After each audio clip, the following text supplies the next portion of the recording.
We're finna get ready to talk this law talk with Tone. You dig? This is what I want to be able to share with you guys. Okay, listen. We can be an emotional people, and we can be emotional about Nazaya, which we have. You feel what I mean? My heart is really big. Is really big for baby girl for a lot of different reasons. I think a lot of us, you know, what I'm saying, gravitated to Nazaya. You know what I'm saying? A lot of us has gravitated, and we can't help why we have. But in the midst of us having an emotional connection, we also got to look at things in the eyes of the law, and sometimes how things can kind of get fucked up when it comes down to the law. All right, I'm finna add Tone up right now. Give me 1 second. Give me 1 second. Give me a second, family. Yeah. Hold on. Let me get this shit together. Hey, hold on. What's going on with Tom? Let me see. Turn on the camera. Let me turn on my shit. All right, there we go. Tom, where you at? Let me see. Let me call his ass.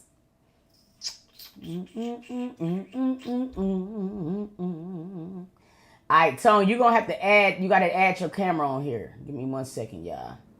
Let me try to call him again. Let me see here.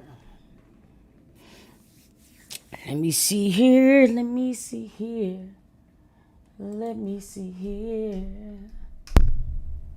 Hey, can you hear me? Y'all hear my dog? He's a menace. Let me see. All right. Can you hear me, bro? Yeah, I can. Can you hear me? Yeah, I can hear you, but I just can't see you. There you go, bro. What's happening? What's up? Damn, I'm not gonna be on camera. Yeah, you're gonna be on camera. When we talk that talk, we talk that talk of shit. It's okay that you look like goddamn Eddie Ruffin or David Ruffin. Hey, it's all good, bro. No, I know you be in school and shit, but no, we gonna talk. I want everybody to tell everybody who you are, bro. What up, though? I'm Law Talk with Tom from Detroit. Hi, what it do? Hey, listen, I need every single last one of you guys to make sure that y'all follow my boy. You feel what I mean? He's roughly in school. He's doing his due diligence. You know what I mean? And we're gonna talk. Now, Tone, I've told everybody that we was gonna have some conversations about Nazaya Harris. Now, you've been following this just as long as me. And somebody said Chadwick. You look like Chadwick, boy. They said you look like Chadwick. Hey, I ain't gonna lie to you, man. If y'all go on his channel, man, y'all see how Tone is when he cleaned up. A lot of y'all might be on to goddamn try to meet him. You know what I'm saying? He a handsome sexual chocolate. You dig? Tell him the chocolate is back in. Fuck them light skins. But a lot of people said you're handsome. Now listen, if you want to date Tone, okay, hit me up in the DM, okay? Or matter of fact, sub to my channel. That's the only way you're going to get to talk to him. I'm not going to let you know how to reach him until you sub, dog. That's just the way it is. I'm pimping them out. No, I'm quit playing. But listen, Tone, tell the people what we're going to talk about today. And we're going to talk about some things that I feel like might have been a misconception when it comes down to the Nazaya Harris case. Listen, what I've been trying to explain to people is that you have a feeling of what you think things are, and then you have how things are going to go in the eyes of the law. And sometimes people don't understand the law side of things, and that's when they become very emotional because they don't understand how the courts and how the laws and things like this work. One of the biggest things that I was trying to explain to people with first degree, second degree, and things like this, Matt, what those things means. They don't understand how easy it is to get those charges wrong, and then how a criminal could be set free. They don't understand that part, so I'm happy that we're going to talk about it. Now, when it comes down to the Nazaya Harris case, I'm pretty sure that's your hometown. I'm pretty sure you're going to be privy to things that we would be privy to later. What is one of the things that you've seen with this case that people have got wrong? Okay. So yeah, thanks too. But it's not to debunk anyone or any content creators Facts. about anything that someone may have gotten wrong. Pretty much is just explaining a legal aspect of the things, pretty much, and that's all. That's the only thing I'm gonna keep it as. Okay. For the first thing I wanted to talk about was a few weeks ago when you had the DPS lunch aide on your show, where she was pretty much saying as far as the reporting sexual abuse or hints of pregnancy with a child. She was saying pretty much that they're pretty much scared of the parents to come up there and fight them. And I'm in school as of right now, and what I'm looking at is my syllabus. And on my syllabus, pretty much is what it says that teachers are mandated to report any type of abuse, physical, sexual, and these are for people who are over 18 years of age. So if that applies to college students,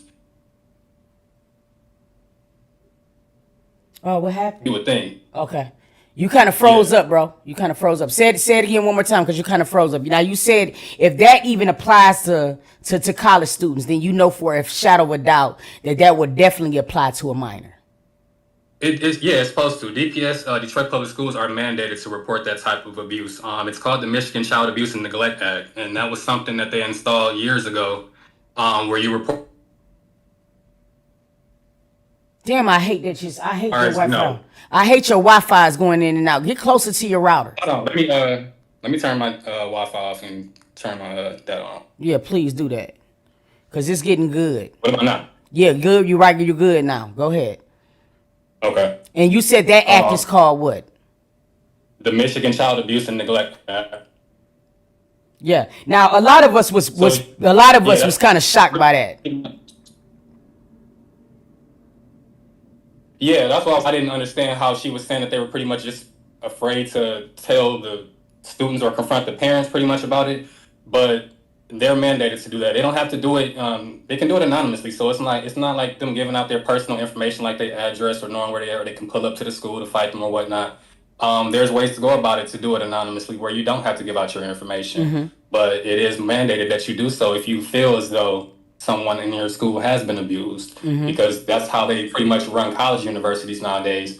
You're always going to get in a college course, you're going to get a syllabus, and it's going to read in your syllabus, I am obligated as your instructor to report, any type of abuse, whether it be past, sexual, physical, or anything. And I just kind of thought about that when I heard your channel about the lunch lady that came on there and say pretty much we was pretty much afraid, they was pretty much kind of worried about what the parents would think or how the parents would react. But that's not something that you can take into account. That's not how you go. You pretty much got to do your job, whether you're afraid of a parent coming up there to knuck and buck with you or not. That's just what it is. Facts. And thank you for clarifying that, because that was weird. That was a lot. That was something that all of us was shocked by. Like, how the fuck can't you report that? I've never heard of that in my life. Look, children has, to me, a line of defense. Some of the things that happen do occur at home. If we don't have things that's going to be set in place for the teachers and the counselors, then what the fuck are we sending kids to school for? Because somebody got to be answered to. Now, here's the thing about it. I appreciate these things, whether it's debunking or not. And here's the why. Since this case first started, what I want to be shared is facts, factual information. I always encourage people who follow me to use their own thinking caps, okay? I'm going to be very passionate about things that I say, but that does not mean what I say is law. I'm going to give people opinions, and I'm going to give them my opinions, but that does not mean that my opinion is law. So please, by all means, I'd rather to be corrected so we can spread the truth versus spreading lies, because the lies is not going to do anything but just add to a big mass amount of confusion that we do not need. Listen, any creator that feels obligated to do a job. Now let's be real with it. Now, as creators, we are not journalists, but we should have journalistic integrity when it comes down to reporting to the masses. That's why I take everything that I do serious. Do I think that Shannon is bitter? Yes. Do I think Shannon is guilty? Maybe so. Can I prove that without a shadow of a doubt when it comes down to court? Fuck no. That's just the truth of it. So I don't want people to sometimes get caught up in emotions to where you're missing the legal aspect of it. Because at the end of the day, nothing that we converse about in these comments is going to matter when it comes down to the court of law. And that's what I need for people to understand. Now, Tone, give me something else that you have seen that also has been a misconception when it comes down to Naziah Harris.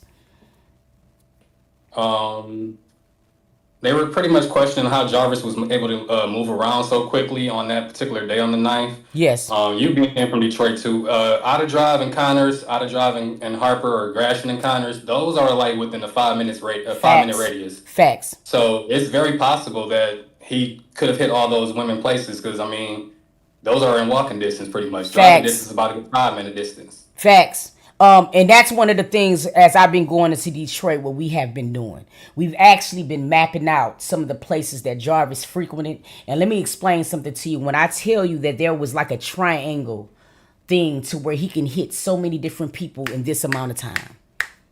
Exactly. This Yeah, amount of time is very easy. It's in walking distance. Facts. Especially the girls that he was dating. He could get to all of them in record time, without a shadow of a doubt. And that's what a lot of people also sometimes gotta understand. Listen, it is gonna be people that are passionate about Naziah. I get it. You know what I'm saying? When I started off on here, right, I was almost completely sure that Jarvis was responsible for unaliving Naziah. As I go ahead and peel back the layers for this case, and I'm looking at it from a legal standpoint, there's a lot of things that you can feel, and then there's some things that you can prove. That's where we're at right now with Naziah. Yes, we are. We're pretty much we're waiting on trial. Hopefully, when trial comes out, there's going to be things that we was not privy to in the preliminary that may woo us when it comes down to the trial. But this is what I want to ask you, Tone, because I know you in school for this, and you might have the answer, you might not. But this is something that has been going on in my brain. When you have a case, right, that is supposed to be a slam dunk. And when I mean a slam dunk case, that mean right now, without a shadow of a doubt, you can say with 100% certainty, I know that this man did this crime, and that's that. Now, there are some cases where you have that type of evidence to where a prosecutor can feel comfortable. My question is, have you ever seen when a circumstantial case, and let's be honest, this Naziah Harris case is a circumstantial case. Have you ever seen a slam dunk case where 20 more witnesses is added? I wouldn't say a slam dunk case, no. Okay. Now, the reason why I say that is because that's one of the things that bothers me with this case. When I see something that was presented as being an open and shut case, how they're making it with Naziah, but then I'm seeing that they had to add 20 more witnesses. What it says to me that they're trying to more so establish a pattern when it comes down to Jarvis, to add more or tack more, you know what I'm saying, tack more, charges against him so he can have an adequate amount of time. I'm not really confident about what type of evidence they have when I see that. Is my feelings wrong for feeling that? No, you're right. But the 20 witnesses, I believe the prosecution has 40 more witnesses. Okay. And to add to that, the defense actually has 10 witnesses. So okay, he actually has somebody defending him. He does. So basically, right now, what you're saying is that the prosecution has added upwards of 40 witnesses, and the defense has added 10 more witnesses. 10 witnesses, yep. Okay. So when you seeing that the prosecution is adding 40 witnesses, does that give you a lot of hope that they really have the evidence that they need when it comes down to prosecuting Jarvis? Absolutely not. And the reason I say this is because I just got some more transcriptly probable cause hearings that he had earlier this year. One was on the January 17th and one was on March 7th. And after reading it, it was pretty much saying like they're trying to rush this case, I feel, because in the transcripts, it was asking how long do you think this trial is going to last? They said 3 to 4 weeks. And this was even after the 50 witnesses was included. So I kind of feel like they're rushing it. Like I was anticipating at least a couple of months as far as the trial lasting, but they're trying to, they hope to be done by the end of October. They're trying to start by the beginning of October and be ended by October. Now, another thing. Go ahead. So you got to think, like, are they really rushing it, or are they prepared to like really go through the whole? Because I see it like this: if it's 3 to 4 weeks, I see it as, are y'all running from 9 to 5 in court? But I don't see a lot of Michigan courts doing that because a lot of courts they it might be 10 o'clock here, 9 o'clock here, 1 o'clock this day, 2 o'clock that day. So yeah, I don't see it. I see it being rushed. Is how I look at it. Okay. Because I'm gonna be honest with you. When it comes down to legal aspects of things, you're from Detroit, and I know that you're in school for this per se. So I want to know, has Naziah been legally declared in Detroit? No, she's not been legally declared dead or deceased. So when people have been seeing what Kim Worthy said, as far as, you know what I'm saying, they have evidence to support that Naziah is unalive. Can we say with 100% certainty when making that statement that they are strong about the evidence? Because see, this is what scares me. Because if she has not been legally deceased, right? It scares me as to know what evidence that they have to even make that. Why would Kim Worthy make a statement like that if they have not declared her? That I really can't answer why they would make that type of statement. But I do believe that they're not going to show their entire hand as well at the trial with the evidence. So if they do have certain evidence leading to her being deceased, it won't come out until the trial, whatever they may or may not be. Okay. My next question. Somebody said in the comments that 4 weeks is not a short time for a trial. Now, I'm going to be honest with you. I've always seen 4 weeks being relatively short for a trial. I mean, usually a lot of times a trial would go on at least a month and a half. Now, would that be short, or is she saying that it's not short? I don't know if she's a lawyer that's on here as well. But 4 weeks, do you feel like that is a short time for a trial or not? It really would depend on how many witnesses is called, but with this case, it was saying pretty much over 50 witnesses altogether. Yes. I don't see it. I see it being. I think more time is needed for this type of case because it's like that's a lot of witnesses to go through. That's what And I they're feel. just pretty much saying we're gonna get through it in 3 to 4 weeks. I feel like nah, that's kind of like rushing it to me a little bit. Okay, I can definitely see that as well. Next question that I have. Somebody said in the comments, I think Kenya, hey Kenya is also in here. And she said that I don't know what Kenya was disagreeing with. Let me see what Kenya, what was you disagreeing with? I'm just trying to get everybody on the same page. And listen, you guys, keep everything light in here. We're just having a conversation. We're just building with somebody from the legal aspect of things. Go back and listen to Evangelist Kenneth and what he said. I will, but right now we're talking something else. I want to also talk law. When we was looking at, or when we was going over the transcripts earlier with Jarvis's daughter and Jarvis's girlfriend's daughter, okay? He's not saying that do you think Naziah Harris is alive? No. You think she's without a shadow of a doubt deceased? That's just your opinion on it. It's just my personal opinion. I don't believe she's alive. Okay. Second of all, so when it comes down to today, we went through the transcripts of Jarvis's daughter and Jarvis's girlfriend's daughter. They were trying to go after a first-degree sexual assault. And we have really understood that when it comes down to that statute, penetration has to play a part in that. And I don't think either one of the transcripts that we read today can pretty much say with 100% certainty that either one of these women, was penetrated, whether it was a hand or object or anything like that. Now, when people try to go after a first degree sexual assault, and we know that they're missing certain evidences that prove that penetration was done, could he beat those charges? I don't think so. No. This is just me, my personal opinion, but I don't think he can. Okay. So do you think he can beat the first degree charge, or do you think that the first degree charge is the wrong charge to charge him with? You mean as far as murder? I mean as far as sexual assault. Because see, here's the thing that we got going on. With they're not being declared deceased, right? Just hear me out and correct me because I'm just trying to understand as well. With them not declaring her deceased as of right now, okay? first degree murder, to my knowledge, there has to be evidence that shows strong evidence that she would be unalive without a shadow of a doubt.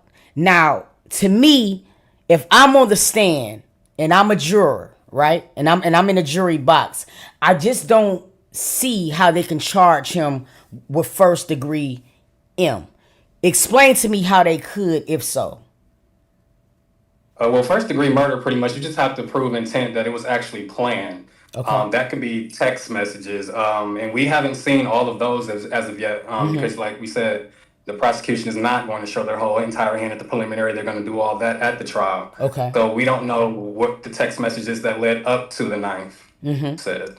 Yeah. Okay. So basically, first degree murder is not out as of right now. Just from a legal standpoint, you don't think so. Okay. No. All right. So Because if they can prove that he planned to do what he did, then that shows intent. Okay. That's the element right there. in your personal opinion, do you think that Shannon or Annette could be involved? Yeah, I do.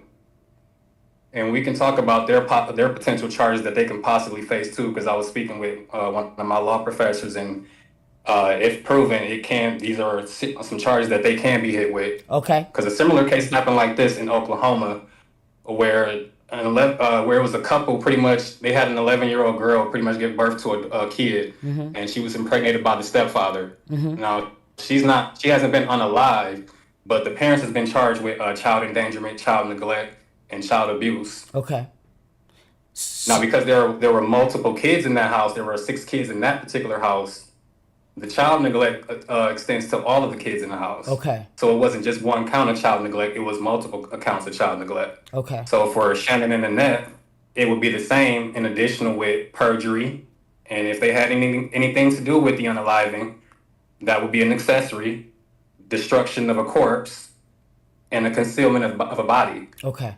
Now, a lot of questions So that's about 6, 7 charges. Facts. Now, a lot of questions that people have is that they feel like, all right, well, shit, if this the case, why wouldn't charges be rendered on Shannon and Annette right now? Is this something that they would have to do one at a time? Is this something that they would have to deal with Jarvis first, and then they would have to do a separate type of thing for Shannon and Annette going forward? Like, would Shannon and Annette be brought upon charges pretty much after Jarvis? Or could it be something that would be done during? I mean, do they need their testimony right now to help them with the Jarvis case, and then Annette and Shannon be charged at another date? How do that work? Because a lot of people are saying, why haven't they been picked up as of right now?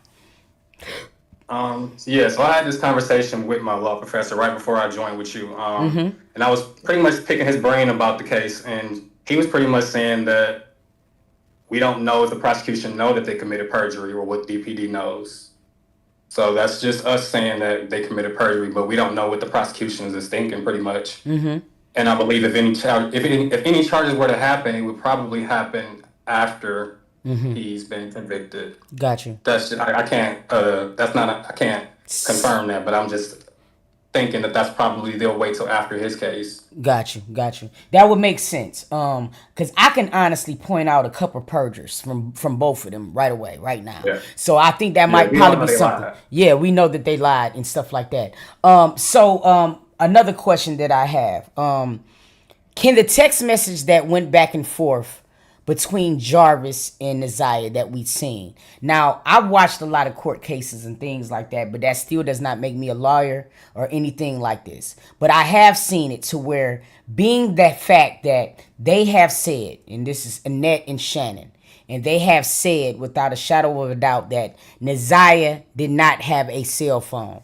Being the fact that there was no device that was legally in Naziah's name, could they say with 100% certainty that that phone belonged to Naziah? Is there any way that Jarvis can wiggle out of the text messages they have between them? No. No way. I don't think he can get away with the text messages. No. Okay. And what would be the reason why you say that? You mean like? As far as knowing if the phone is hers or not, I can't speak on that. But when you're reading the text messages, we know that's Nazaya and we know that's Jarvis that he's texting. I mean we know that he's texting her. But I can't speak on how can they can. I mean, it's pretty ways. It's a lot of ways they can find out if the phone was hers or not. But we don't even know what happened to the phone. What happened with their phone? Because that's one of the key pieces of information. Like where is the phone? Of course, and I lost my train of thought. Sorry. No, go ahead. What?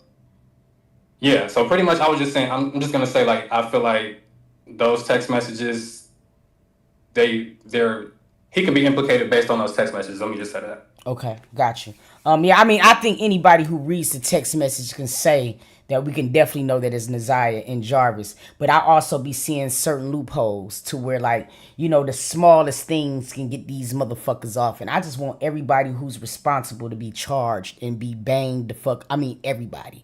You dig what I mean? So I'm asking questions that I know that sometimes can be a very, very slippery slope when it comes down to certain things.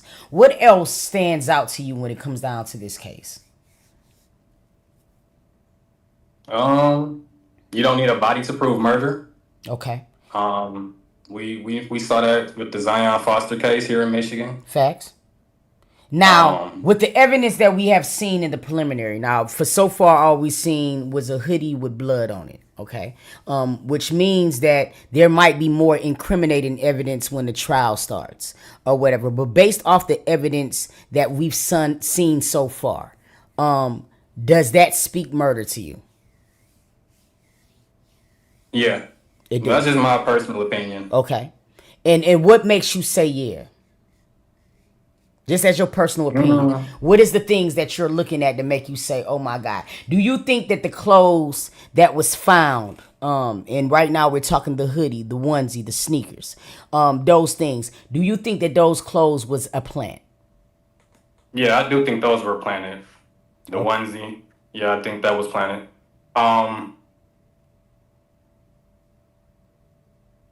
It's just pretty much everything that they concluded, like the blood on the hoodie, the text messages, the Google searches that he did.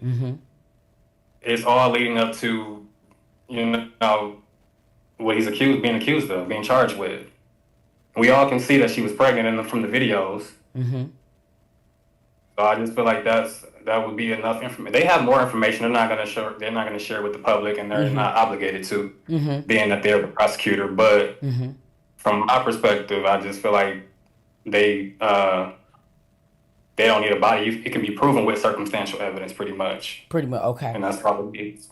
So, do you think one of the things that might come out of trial is the blood that was tested? Do you think that might have the ACG that we need to be able to say for certain that Nazaya was pregnant or with child when she was deceased? Would that be one of the things that you would think that they would definitely test for to be able to say? Because what I'm just trying to understand, if Nazaya Harris was pregnant at the time of her death, why wouldn't they charge her with Jarvis? Well, why wouldn't they charge Jarvis with double murder? I can't answer that question. Only because I really can't answer that question. That's a hard one to know why they couldn't charge him with the unaliving of the baby. Okay. I can guess, but I don't want to speculate. Okay. The reason why I asked that because I was looking at a certain case, and I know that when a fetus is at a certain trimester and at a certain month, that they will be labeled as a human being. And my thing was, okay, if you guys are saying, and what I'm saying is, I've seen Kim Worthy speak on Nazaya Harris in fact being pregnant. So if she's in fact pregnant, I want to understand where the charges is not extending to the baby as well. I don't want you to have any circumstance. I don't want you to to speculate anything. These are just questions that I'm going to ask. You feel what I mean? Because these are just things that I want to know as well. So I'm going to ask the questions that I want to know. I always wondered that if that testing would be done. Now, in your brain, you would think that when trial will probably start, that they did test for that. I mean, I'm hoping that they would have tested for those levels because there are ways that, we can tell if a woman was pregnant even if she was deceased, correct? Yeah, Okay, pretty much. okay, Yeah. okay, cool. And to Um, add to that too, in the same and it's another case. Zaria died. It's like I believe on the West Coast. She was like 16. She was just shot in the head by her boyfriend and the actual father of her child, which was like a 36-year-old man. She was about 6 months pregnant, 5 to 6 months pregnant, and they charged them with the murder of her and the baby. okay, But that was out on the West Coast, so it's different. You know, it's different states, different provisions, got different you, laws. So got yeah. you, I got you. One more question that I had. Someone named Detroit Crime TV is asking to come on. Can you make sure from Detroit Crime TV that they get my Discord and things like that, and we can bring them on, and we want to say. Another thing, I had a question about Annette. Would her benefits have stopped immediately, or should have stopped immediately once Naziah was declared a missing person? Or would they, or no, before to even answer that, you were from Detroit. Was Naziah Harris a missing person before she was declared deceased and stuff like that? Because see, when it got to us, we get a little information a little bit later. So when you first heard of the Naziah Harris or Naziah Harris, what was it that you seen? Was it a missing poster? What was it that you were hearing in Detroit? Well, I first heard about it on the news about a missing girl, like Okay. everyone, pretty much the rest of the city, um, and they were talking about the missing child, posting flyers and things like that. I can't. I forgot what your question was though. Too when you before you went into that part, what were No, you no, no. asking again? I was just saying. Forget what I was asking. What was I about to ask you? I was Okay. just asking, what did you hear first? Because one thing I have Oh, okay. seen in this particular case is there has been a lot of twists and turns. There's been a lot of people saying one thing and then it not being that, and yada yada yada yada. Now, even in the preliminary, if a person is found to be lying, could they be charged for perjury right then and there? Hmm? Because I'm trying to, the reason why I'm asking that is because what is the point of swearing somebody in, right? If the preliminary at a preliminary hearing is if they're allowed to lie and still not be punished. I'm just trying to understand how does that differentiate between a preliminary trial and the actual trial. Like I know that we're sworn in to tell the truth, the whole truth, and nothing but the truth. So if we catch a person in a lie in a preliminary, could they be held responsible then, or is that something that's going to be waited to late? I'm just trying to understand that part because that baffles me. Yeah, I really can't. I can't answer to that. That goes back to what I was saying that maybe the prosecution does not know that they committed perjury in their eyes, and that's just from their perspective. However, in the eyes of public opinion, we know that they committed perjury, pretty much. Okay. I would hope. I can't really answer. Should they be charged right then and there? Maybe there's a possibility that they're waiting for more information. Um, Maybe to spring it on them. I really can't I don't want to speculate to why is they haven't been charged right and then they're on the spot. Because again, we don't know what the DPD or prosecution is looking or deeming as perjury in their eyes.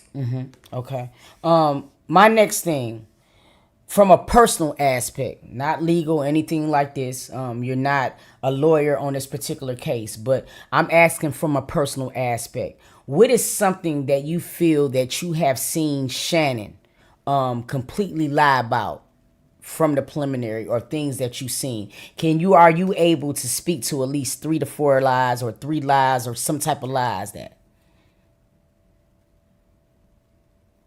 Shoot, dang, I would have to really go back and play her testimony.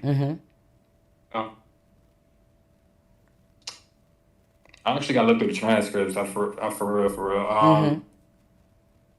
Annette, on the other hand, I can pick her lies, but Shannon, I really have to go back and do a deep dive. What and I can't really think off the top of me. what lies from Annette can you call out that you can just say off top of the head?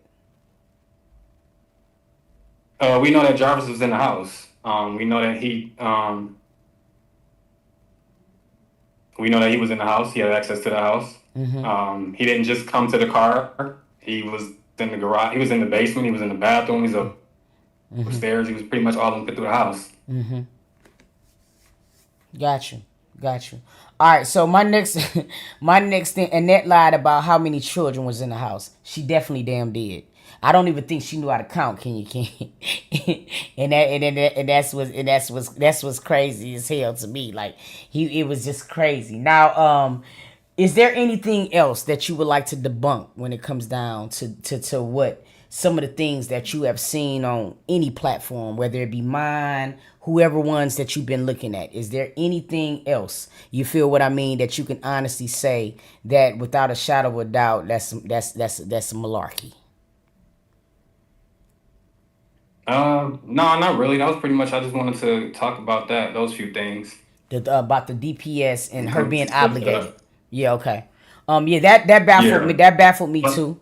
I feel like they should have had a legal responsibility, hands down, to report anything that looks shady.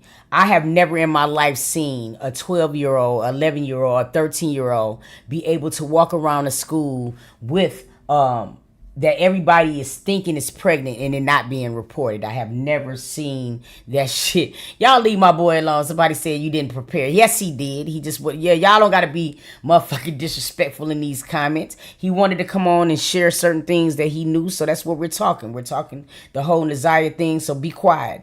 Let's respect upon this thing. So besides that though, the trial, we had a lot of different things that was going on as far as the actual trial when it was going to start. We can't honestly say that the trial is starting in October. yeah, trial starts October 6th. Yep. Now They're it would not. anticipating it being like 3 to 4 weeks. Okay. Now would it be any other way that they can delay this shit? Because we didn't had many delays when it come down to this trial. Is there any way that this case could be delayed again? Before, I mean, like, we know that right now the pre-trial and everything is supposed to be going on. We do know that in October, you know what I'm saying, the trial is supposed to start. Is there any Hail Marys that they can throw to delay this trial one more time? Yeah, like from when we watched on August 4th, they're like 6 months late with discovery. A defense attorney can really ask for a continuance based on that information, and it's up to the judge if he wants to grant them that continuance. But if they, file a motion for it, they could possibly get an extension on the trial, and it may not start in October. But that's a possibility that with what could happen if they get to that point. Damn, this shit is crazy. I just feel like I just feel like I just feel like I've seen in situations to where one of the defenses is to like prolong things as long as possible. That way, some of the minor children that he might have touched now appears to be an adult. And when they're on the stand, they're not seeing a kid anymore. They're seeing an adult. Do you think that is one of the things that the defense was trying to do as far as, because we all know that defendants have a right to a speedy trial. Now, do you think that that was a tactic that the defense could have been using because the 4-year-old or the 10-year-old that they touched might have now been a certain different age? Because we all know how perception can work. And is that a tactic that sometimes the defense use because they would rather see a 15-year-old on the stand than a 9-year-old or 8-year-old? I mean, is that something that defenses do though? Yes, it's some lawyers, if you sleazy enough, they try to pull a Yeah. stunt like that. That's possible. Okay, got you. That's what I like. That's what I liked, and that's just what I wanted to know. It was just certain things that I just was kind of like a little bit I was confused about, you know what I'm saying? Because at one point I feel like that this case has took so many different twists and turns. And one thing that I do know is that sometimes prosecutors can get things wrong when they just have their eyes on one thing in particular. I feel like a lot of things have to be explored sometimes to get down to the bottom and the meat and the potatoes of shit. When we first came into this trial, I think a lot of us was with 100% certainty thought that Jarvis was solely responsible by himself. But I feel like as we pull back these layers, you know what I'm saying, there could be people that aided him, you know what I'm saying, when it came down to the unalivement or the disappearance of Nazaya. So I wanted to talk to somebody who was, you know what I'm saying, or dabbling into the legal field, because sometimes we get caught up on emotions and we don't realize how things Yeah. can go wrong. I actually brought up George Zimmerman because that was a trial that when they tried to charge him with first degree murder, you know what I'm saying, that could not be proven. You know what I'm saying? And you said earlier, you feel what I mean? First degree murder has to show intent. Now, that means that without a shadow of a doubt, they had to prove that George Zimmerman woke up that morning with the intent to kill Trayvon Martin. Now, that was not able to be proved in court. I mean, could we also say that when it comes down to Jarvis? And that's my question that I've had. I'm seeing that they are trying to charge this man with first degree murder. Can they say that? That he woke up on the knife with complete certainty to unalive Naziah. So that is one of those things that I'm hoping comes out in the trial. You feel me? Because as of right now, I just don't feel like they have that. You dig? Now, what is the difference, if you can help us with this? What is the difference between first degree and second degree? Well, like first degree, it's like pretty much planned, intended. Okay. Second degree, it could be like a crime of passion, for example. Like a domestic situation, those are crime of passion.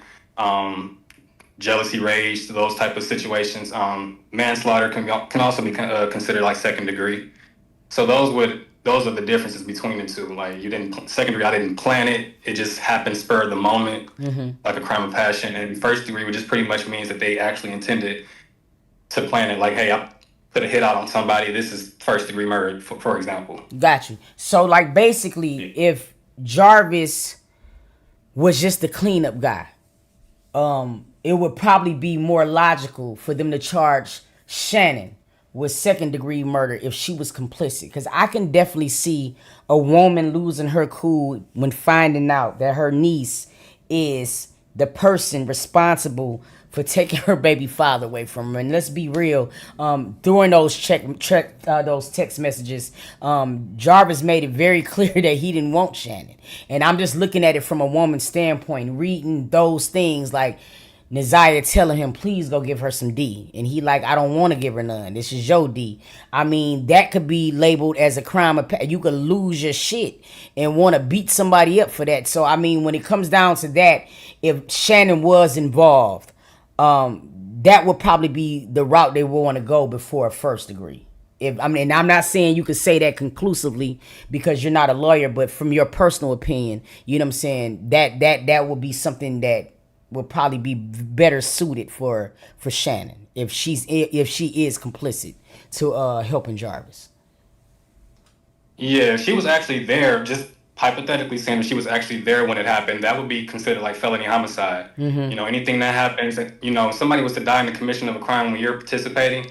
Like, say for example, if you got 4 people who goes into a liquor store and with an armed robbery and shot the clerk, the gunman, of course, is going to go down with first degree murder, but the rest of them are also going to get felony murder as well because they were all there and participated. Okay, got you. All right, man. I appreciate it. Do you got anything else that you want to add in summation to this? Because I'm this case is really different. It really is. It's had so many different twists and turns. It's just sick. And I think every time that I go back and read those text messages, I get really sick to my stomach. Now I know you have to do a lot of research in law school and things like that. And I also noticed when we was reading certain text messages, they were kind of like skipping around. Do you think that there's going to be more text messages that was missing out of what we seen from the preliminary that we're definitely going to see when it comes down to the trial? Absolutely, 100%. Okay. Well, that's all I have. You got anything else? No, I just wanted to say thank you for allowing me to be a guest on your show and just speak about that. My intent was not to debunk any content creator or anything like that. Nah. Just speak about, the legal perspective of this particular case. So that was it, nothing more, nothing less. No, that's great. And no, there's no ill intentions to anyone, and I appreciate you wholeheartedly. Listen, one thing we can't not do is we cannot be emotionally attached. That's the thing. Sometimes that's how we get it wrong. When it comes down to cases like this, the only thing that can lead us is the truth. Whatever it takes for us to get there, that's all that matters. So I appreciate you coming on. I appreciate you adding your 2 cents, because guess what? All the cents count, because we got to put all of those in the basket to get the answers that we need. None of us, and I can say myself included, nobody on this platform right now, and I'm speaking of YouTube, Facebook, TikTok, nobody on this platform right now can say with 100% certainty what happened to Naziah. That is it. That is all. Until this trial comes up, all we're doing is spreading our opinions, you know what I'm saying, and putting in what we feel like we can put into the pile to get this crime solved. And that's all that matters. So I thank you, my brother, indeed, for coming on. And I appreciate you. I really, really do. Thank you so much. Anything that you find out, please share with me. You've been doing that a lot anyway. A lot of the transcripts you've been sharing with me, and I appreciate that. Because listen, bro, there's just things that this all we can do right now is, as a community, join forces, you know what I'm saying, to do the best that we can to see what we can't, what sometimes we can't see just by ourselves. So sometimes we got to all put our thinking caps together to get the best outcome. And I appreciate you and everybody else that been researching this case. I really, really do. Thank you so much. Now I want everybody to please, can y'all please put Tone's I want y'all to put Tone's link inside of this inside of the chat. Please follow brother. You know what I'm saying? He also talks about a lot of different cases other than Naziah. It don't just be Naziah. As you can see, you see Law Talk with Tone. You can please click that link. Support my brother. You feel what I mean? Look, all we're doing is what everybody else has been doing. Sharing our opinion. Yes, we are passionate about it. But even in my passion, everything that I say is not facts. And I want people to always use your own brain. You dig? Brother, I appreciate you. Thank you so much for coming on. And I'm going to talk to you soon, okay? All right, thanks so much, too. Appreciate you. No problem.